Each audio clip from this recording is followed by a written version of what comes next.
Okay, so I'm going to be going over academic language and differentiated instruction for history and social science. So in the first book, Zwiers and Crawford's Academic Conversations, I pulled out a quote saying, "Oral language is a cornerstone in which we build our literacy and learning throughout life."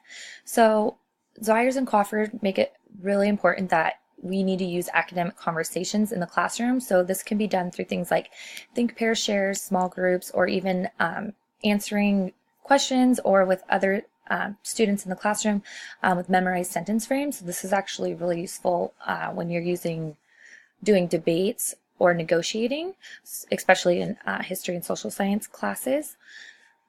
So by students participating in academic conversations, it actually helps improve their academic language use.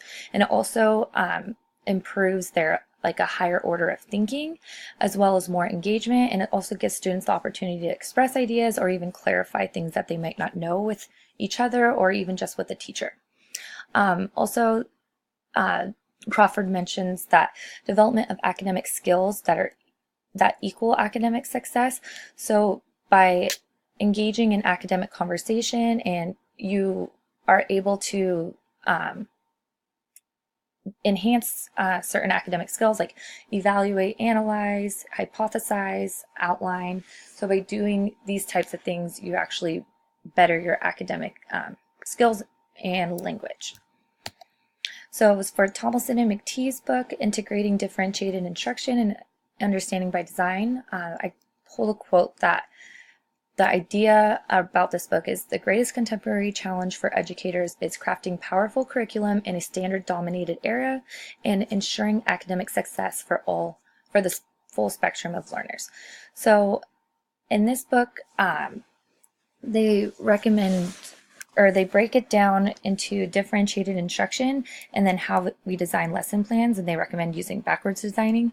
So by breaking down differentiating instruction, they put a lot of emphasis on whom we teach, where we teach, and how we teach.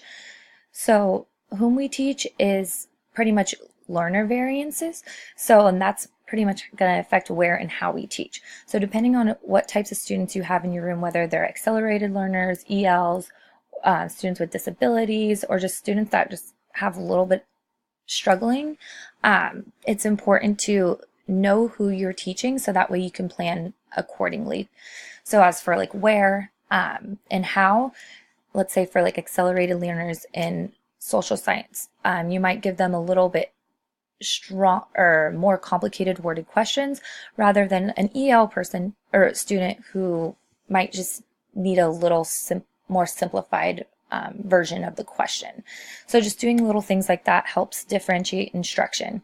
As for backwards design, crafting lesson plans should start from the very end. So what is the outcome you want students to be able to do or know by the end of the lesson? So it's always good to establish that and make sure that's clear, and then work your way backwards.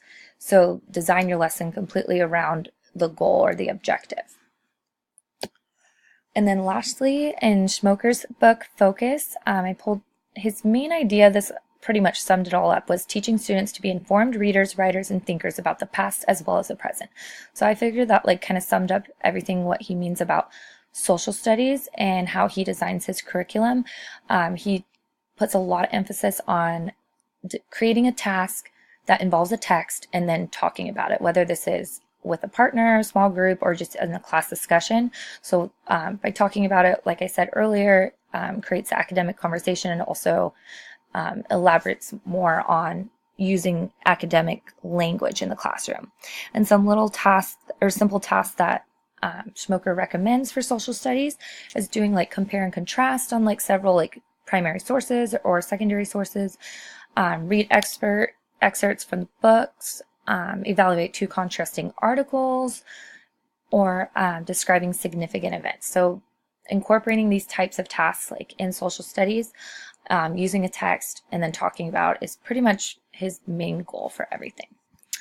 So yeah, that pretty much concludes my presentation on differentiated instruction and academic language. Thank you.